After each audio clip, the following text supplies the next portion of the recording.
যে জামায়াতে ইসলামী এই নির্বাচন মেনে নেবে না। কুমিল্লা 4 আসনের প্রার্থী তিনি বলেছেন, আপনাদের কাউকে ছাড়বো না যদি বিএনপি ক্ষমতায় আসে।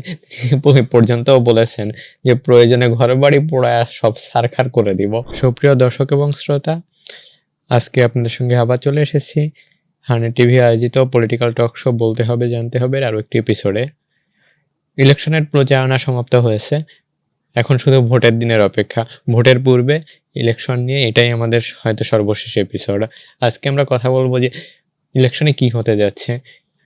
প্রার্থীদের প্রচারণা সমাপ্ত হয়েছে এবং আমরা দেখতে পেয়েছি যে বিভিন্ন প্রার্থী বিভিন্ন কারণে বিতর্কিত বক্তব্যের জন্য সমালোচিত হয়েছেন, আবার দেখা গেছে ভালো মন্তব্যের জন্য কিংবা ভালো পারফরমেন্সের জন্য প্রশংসিতও হয়েছেন।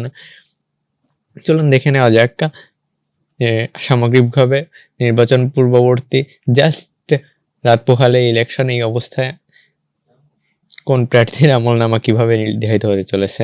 আজকে যেমন জামাতে ইসলামীর সহকারী সেক্রেটারি জেনারেল এহসানুল জুবায়ের তিনি সতর্ক করে বলেছেন যে নির্বাচন যদি তাদের কাছে পাতানো মনে হয় কোনোভাবেই, তাহলে তিনি এই নির্বাচন মেনে নেবেন না।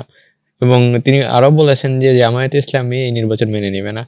কিন্তু কেন তার কাছে মনে হচ্ছে যে ইলেকশন পাতানো হতে পারে?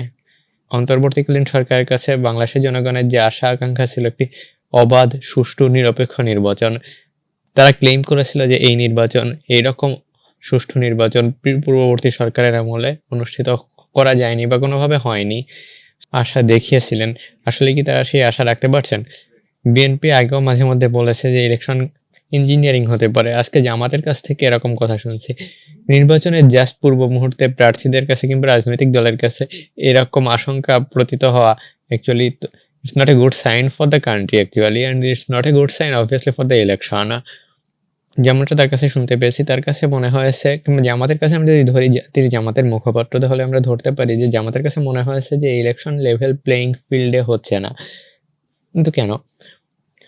জামাতের মতো একটি দল যারা অতীতে 5 থেকে 10% ভোট পেয়ে আসছে, তারা এই ইলেকশনের পূর্বে এতটা একটা মার্জিন, এই যে পাবলিক ম্যান্ডেট যারা যে পেয়েছে, তারপরেও তাদের কাছে যদি মনে হয় যে এই ইলেকশন লেভেল প্লেইং ফিল্ডে হচ্ছে না, তাহলে এই অভিযোগের কারণ কি? এটা কি আসলেই কোনো ইঙ্গিতপূর্ণ মন্তব্য, নাকি বাংলাদেশের যে জনগণ যে রায় দিতে চলেছে সেটা তারা আগে থেকেই অ্যান্টিসিপেট করতে পারছেন? আমরা আজকে জানতে পারবো না, আমরা জানতে পারবো ইলেকশনের দিন রাত 10টায়। আদৌ কি রাত 10টায় জানতে পারবো? অনেকে ধারণা করছেন যে ইলেকশনের রেজাল্ট হয়তো সেদিন প্রকাশিত হবে না, হয়তো সব কেন্দ্রের ফলাফল একত্রিত করে রেজাল্ট দেওয়া হবে।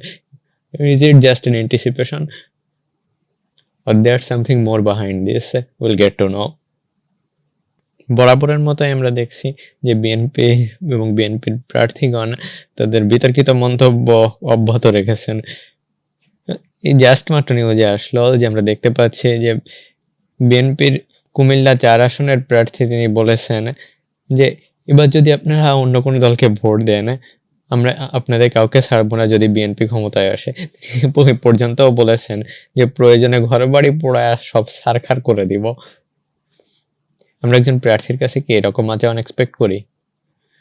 এটা কি তাহলে কি ইলেকশন পরবর্তী আবার বিশৃঙ্খলা এবং দেশে একটা যুদ্ধ পরিস্থিতি কি তৈরি হতে যাচ্ছে? যে ইলেকশন কারোর কাছে মনে হচ্ছে ইলেকশন আমরা মানবো না, কেউ ওপেনে ঘোষণা দিচ্ছেন যে ইলেকশনের ফলাফল যদি মনপুত না হয় তাহলে তিনি ধ্বংসযজ্ঞ শুরু করবেন। আমরা একটা গণতান্ত্রিক যে পরিবেশ বাংলাদেশে চাওয়ার জন্য এই যে জুলাই বিপ্লব হয়েছে, যে জুলাই বিপ্লবের রেশ ধরে আজকে এই গণভোটে ইলেকশন, এই বিপ্লব পরবর্তী যুগান্তকারী ইলেকশনের পূর্ব মুহূর্তে এই জাতীয় মন্তব্য আসলে কিসের ইঙ্গিত দেয়? তাহলে কি বাংলাদেশ এই হতাশার বৃত্তে ঘুরপাক খেতে থাকবে?